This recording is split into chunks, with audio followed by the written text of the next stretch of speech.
Hey Kylie, so I'm Troy Haynes from iAMconnected, and grateful to be able to spend time with Kylie Cloney, who is a health scientist, and we've known each other for quite a while and done some work. Kylie's worked with me and worked with my clients as well to help us move towards optimum well-being and performance and realize greater potential.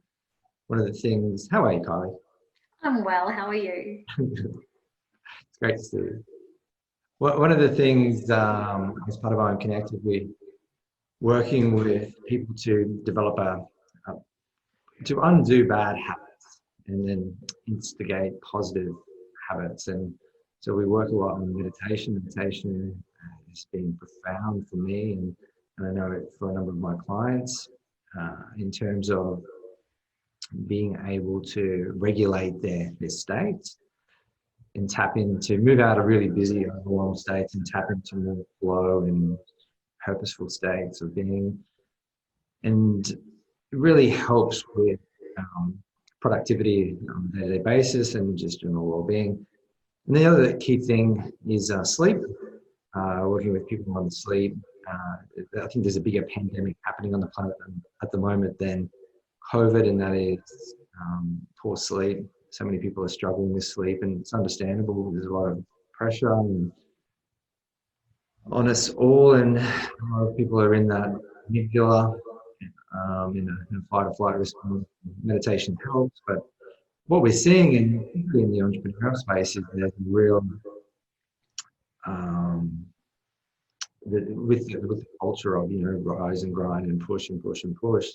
There's a lot of people that are push themselves beyond the limit that's healthy for their bodies, and then that's part of the dysfunction with sleep and dysfunction with stress and overwhelm. And we can do so much with meditation, we can do so much with sleep hygiene, but then working with experts like Kylie to help really then look at key biomarkers within the body to fix those. So I just wanted to invite you to share some of the work that we've been doing together in terms of helping people to understand their biology and optimize their biology.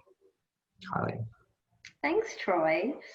Yeah, I think that when we first started opening up the possibility of helping people working and bonding together, I was very excited because biology is definitely a big part of what's going on in our body, and we're at a time in our life or in our evolution where we have very high expectations for performance for ourselves. We're living longer, we're healthier for longer, we've got a lot more opportunity with technology and with modern lifestyle, that we're living into old age and we're able to become experts in our field or in our profession or in our sport or in our life. And we're often get to the point where, what I see in my clinic is we get to a point where we're successful or we reach a benchmark, and then the body is starting to decline as a result of living in such a high stress state. And a lot of the time people don't even realize that they're in a high stress state. We don't see what's going on inside of our body. And my passion is definitely mapping what's going on in the body and measuring biometrics and measuring biology and functional pathology, so that we can actually get feedback for our specific individual needs, and then use that feedback to upgrade and level up our performance, whether that be just in your everyday lifestyle or with your profession, and find a peak optimal state. And I think that a lot of people are missing out, Troy, and I know that this is something that really drives you. A lot of people are missing out on feeling what is possible in life and getting to that next level. So we see limitations, and it's very hard to differentiate at times between whether the limitation is a mindset issue, or whether it's an emotional block, or whether it's a situational stress, or whether it's actually changed and it's now a physiological issue, because we've got this synergistic relationship with our body where what we do in our day-to-day activity, that the thoughts we think, the things we put into our body, directly affect our physiology. And then on top of that, you've got DNA, you've got genetics, you've got a primal brain with a whole other agenda. And then we see this mismatch and a lot of frustration in there. So I guess what we're looking at, what we're working on with our current clients, is really helping them to break those limits, level up and understand what's going on in their body, and then match that up so it synchronizes. And we're seeing some really beautiful things happen. Yeah, well, Yuval Noah Harari in his book *Sapiens*, and maybe it's 21 Lessons for the 21st Century. He talks about the three key quests that humanity will go on moving forward. One is to longevity, like to be able to live forever. Another was to be happy. Like happiness is, but it's not just happy. It's like, how happy can we be? And the other one is to become God, like to have superhuman abilities. And so like longevity is, one of those big things. I think they're all intertwined. We buy into this like mandate that we need to, push, and to what end? I feel like we now need to shift that whole paradigm into one where we need to play the long game, as opposed to pushing for a short amount of time, getting the success, but then, dying way too early. Like Steve Jobs is a great example of that. Absolutely incredible guy. Like it's a shame that he left the planet so early because he had so much left to give. And so I feel like that's part of what we're doing is like helping people reach optimum performance and start exploring their potential, but not compromising in these beautiful avatars that we're in, because that's the vehicle, at least in the foreseeable future. And I think that will absolutely change when we move beyond matter. That's a conversation for another day. But right now we need to honor the biology. I totally agree with you, and what I do see, unfortunately, is a lot of the time we don't appreciate the physical vessel until it's already breaking. And sometimes it's taking decades to break down. We're getting little red flags like restless nights, or foggy brain during the day, or we're not performing as clearly, and we don't listen to those red flags. And then before you know it, we start to see change in disease or change in the structures in the brain. I'm really passionate about testing these things, Troy, because the data gives you things that you don't maybe not intuitively know yourself. It gives you foresight, and then you can action on that. And you're absolutely right. We just had some technical issues prior to this meeting. I was thinking the same. You can have this, intelligent people that are wanting to connect and make something happen, but the computer wasn't working. And no matter what buttons we press, the whole thing needs to restart. And so then this is representative of the body and the mind, or the body and the soul. They need to both be very well looked after. And I'm loving that people are starting to think proactively with biology and thinking about, well, how do I optimize this and what actually is going on in there. I think that sleep is pivotal to reconnecting and connecting to bigger consciousness and reconnecting with yourself. And a lot of people don't even realize they have dysfunctional sleep. They might just feel a bit achy during the day, or they're just a bit foggy headed, or they're having sugar cravings, or they're a little bit overweight, and that could all be coming from sleep dysfunction. So I like to map and measure your hormones while you're sleeping, so we can actually see what the feedback loops are like, and then we can take steps with integrating with your tech, and we can take steps to help to guide a person back into a really healthy balance. And then the good thing is, what we're doing is not trying to slow people down and make them into like hippies that's sitting around and just, la-di-da. What we're trying to do is level up so we get better performance for less effort. Yeah, totally. Yeah. Because we've followed that bullshit pill where you got to push and compromise sleep, and it's just breaking people. And what we're doing is measuring objective data. And what I see is, though, is like we develop this cognitive bias. We because we learned, like, with such incredible mechanism that we learn to cope with, like, there may be a pain there, and you get so used to that pain being there that it just becomes background. And it's not until, like, we've got this objective data pointing to them and saying, hey, there's something here, there's something here, and you take that away, that pain, you go, oh wow, there's this lot of vitality that Yeah. use to spiral up, as opposed to having to manage that dysfunction and still trying to operate at a high level. So that's what we're doing with a lot of the technologies and the biotesting that we're doing with you as well. So I think it's an exciting space that we're going down, and we've had some tremendous results with our clients thus far, and excited to continue to explore, because it's then, like, it's about then optimizing, right?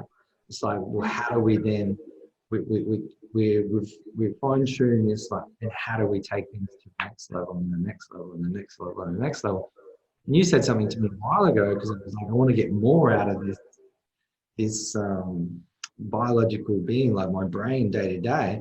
And you're like, well, you're right, but what we need to do is look at where we might have handbrakes on, and take those handbrakes off, and then optimize. And that's where we started looking at a whole range of other different tests that we've done.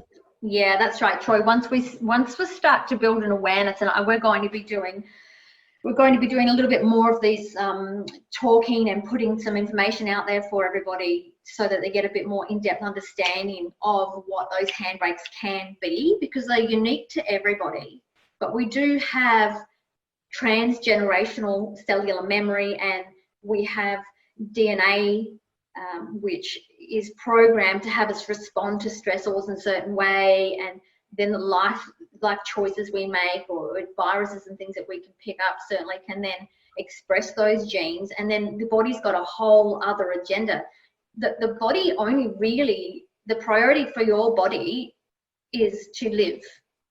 So if it decides that lying down in a cave is the safest place to be right now, then that's what it's going to do. And so you're going to have a very frustrated person if the body's fatigued and you just feel like lying down all the time. And then you can think, well, I'm not motivated, something's wrong with me, or am I depressed? And we could go, well, technically maybe, but it could be that there's a physiological response that's been triggered somewhere in the body. We know that we have got millions of bacteria in our gut, which are largely responsible for production of neurotransmitters, which are our mood hormones that really have this bi-directional communication with our central nervous system. So we're not alone, pardon the pun there, but we're not alone in what we do and decide every day. And so we really want to take charge of that and find out what's going on for us individually. This is not an easy area to navigate. I have been studying this for all of my adult life. I've been in practicing this for over 20 years, and I'm still learning every day, and the research is evolving every day. So I do say to people, if you already have data, or if you already have metrics and you haven't gotten anywhere with that, that's okay. We can still look and piece those together. Sometimes you need a more in-depth understanding. And what I like about what we're putting together with our panel of experts is that we're looking very holistically, Troy. We're not just kind of looking just at the gut, or just at the neurotransmitters, or just at lifestyle, or just at sleep. We're doing a very well-rounded and balanced approach. And I think that that's really missing in our medical system. I think it's missing in our approach to success. It's a really key piece that have been forgetting about.